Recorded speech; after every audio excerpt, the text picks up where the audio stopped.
INS khukri 1971 Indo पाक war के दौरान पाकिस्तानी सबमरीन का शिकार बनी थी। इसी नेवी को बॉम्बे मरीन्स के नाम से जाना गया और बाद में ये हर मैजेस्टी के नाम से जाना गया। इंडियन नेवी दुनिया में 7th स्ट्रॉन्गेस्ट नेवी है। एक वक्त था जब नौसेना के बल पर हमारे देश के राजा साउथ ईस्ट एशिया के कई देश पर राज किया करते थे। राजेंद्र चोला ने अपने पिता की लेगेसी को आगे बढ़ाते हुए इस नेवी को उस वक्त की दुनिया की सबसे स्ट्रॉन्ग नेवी बना दी। हाल ही में Indian navy ship INS Kolkata ने सोमाली पायरेट्स को मजा चखाकर एमवी रुएन नामक एक शिप को उनके चंगुल से बचा लिया, जिसके बाद इंडियन नेवी की कैपेबिलिटीज की तारीफ पूरी दुनिया कर रही है। ग्लोबल नेवल पावर रैंक 2024 के अनुसार इंडियन नेवी दुनिया में 7th स्ट्रॉन्गेस्ट नेवी है। पर क्या आप जानते हैं, हमारी नौसेना सिर्फ आज ही नहीं बल्कि सदियों से काफी स्ट्रॉन्ग रही है और इसमें छत्रपति शिवाजी जैसे महान राजाओं का भी बहुत बड़ा योगदान रहा है। एक वक्त था जब नौसेना के बल पर हमारे देश के राजा साउथ ईस्ट एशिया के कई देश पर राज किया करते थे। इस वीडियो में हम भारत के इतिहास के इन्हीं पन्नों में इंडियन नेवी और उसके आज के वक्त तक की विकास के बारे में जानेंगे। तो बिना देर किए चलिए आरंभ करते हैं। गुजरात के तट के पास स्थित लोथल में दुनिया के सबसे पहले डॉक्स के अवशेष मिले हैं। ये shipping dock Indus Valley Civilisation का हिस्सा था और आज से करीब 5000 साल पुराना है। इसी तरह चाणक्य द्वारा लिखित अर्थशास्त्र में भी नौसेना के बारे में लिखा हुआ है और मौर्यन एम्पायर के सील्स भी साउथ ईस्ट एशिया के कई देश जैसे थाईलैंड, मलेशिया, कंबोडिया और वियतनाम में पाए गए, जिससे हमें ये पता लगता है कि उस वक्त पर भी हमारे ट्रेड रिलेशंस इन देशों से थी।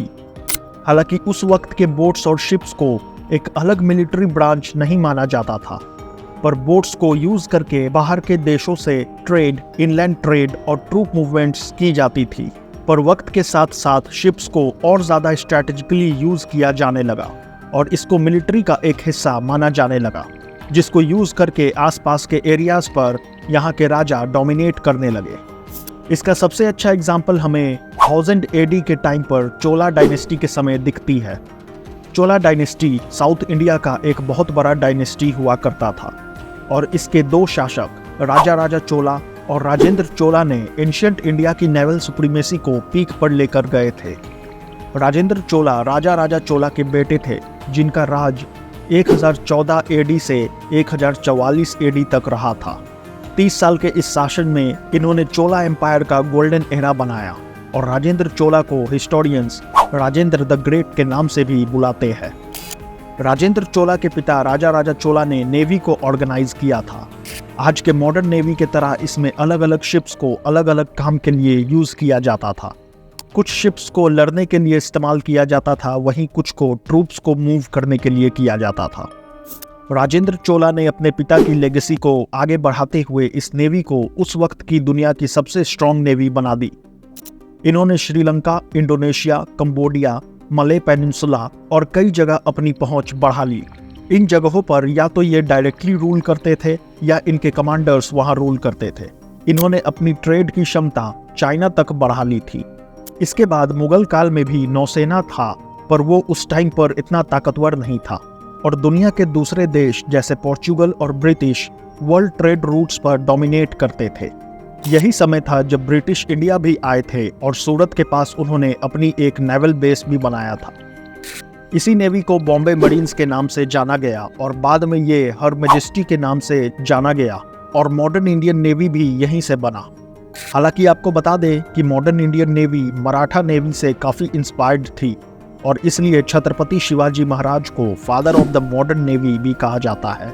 इसको हम इस वीडियो में आगे बताएंगे, पर उससे पहले अगर आप मेरे चैनल को सब्सक्राइब करके इस वीडियो को एक लाइक दे देंगे तो हमारी सारी मेहनत सफल हो जाएगी।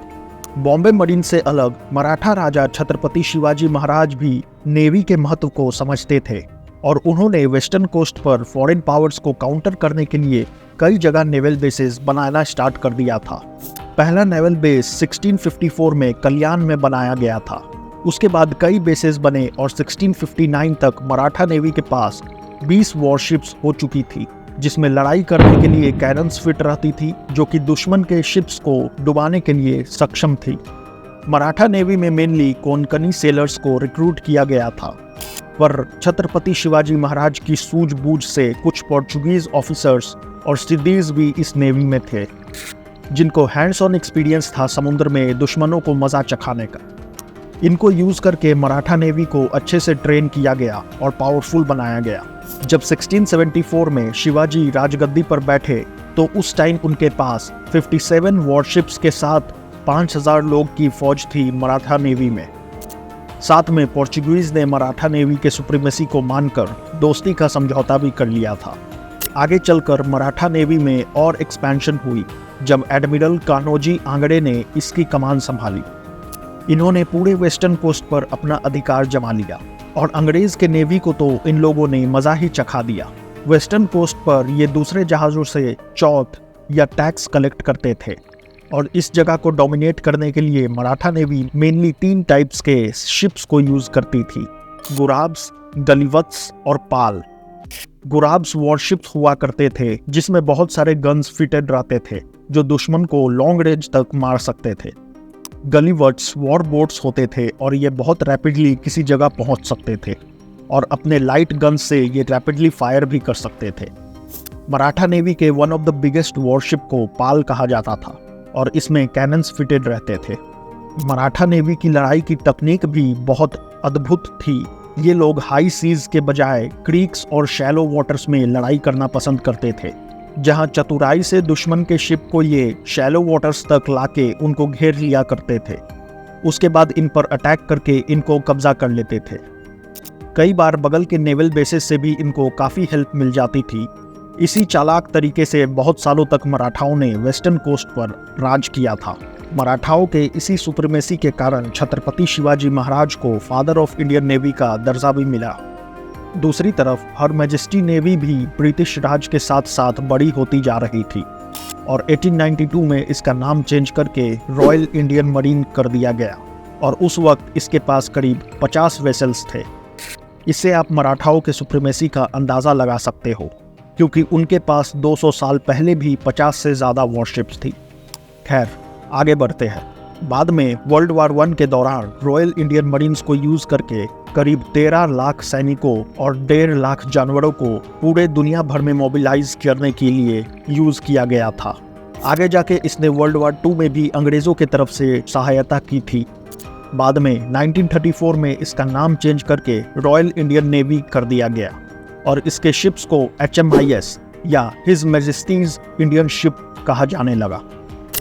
बाद में इंडिपेंडेंस और पार्टीशन के बाद जब इंडिया 1950 में रिपब्लिक बना तो इसका नाम इंडियन नेवी हो गया और इसके शिप्स को INS या इंडियन नेवल शिप्स के नाम से जाना जाने लगा। उसके बाद से भारत ने अपने नेवी को स्ट्रॉन्ग बनाने में कोई कसर नहीं छोड़ी और अलग अलग अचीवमेंट्स हासिल किए और कई सारे सक्सेसफुल ऑपरेशंस को अंजाम भी दिया, जिसमें आज तक इंडियन नेवी की सिर्फ एक शिप INS खुकरी 1971 इंडो पाक वॉर के दौरान पाकिस्तानी सबमरीन का शिकार बनी थी। हालांकि इसी वॉर में नेवी ने ईस्ट पाकिस्तान और वेस्ट पाकिस्तान दोनों को घेर लिया था और एक बहुत बड़ा कारण बना था पाकिस्तान के अनकंडीशनल सरेंडर के लिए। आज के डेट में भारत के पास INS विक्रमादित्य और INS विक्रांत जैसे 2 एयरक्राफ्ट कैरियर है, 300 एयरक्राफ्ट्स और 64,000 एक्टिव पर्सनल्स और 50,000 रिजर्व पर्सनल्स हैं, जो मिलकर ये सुनिश्चित करती है कि हमारा देश सुरक्षित रह सके। कुछ इसी प्रकार हमारे हेरिटेज, हमारे वाइल्ड लाइफ को प्रोटेक्शन की ज़रूरत पड़ती है और गवर्नमेंट द्वारा उसको कैसे प्रोटेक्ट किया जाता है उसके ऊपर मैंने ये काफ़ी इन्फॉर्मेटिव वीडियो बनाया है। इस वीडियो को ज़रूर चेक करना। मिलते हैं अगले वीडियो में, तब तक अपना ख्याल रखिएगा। बाय।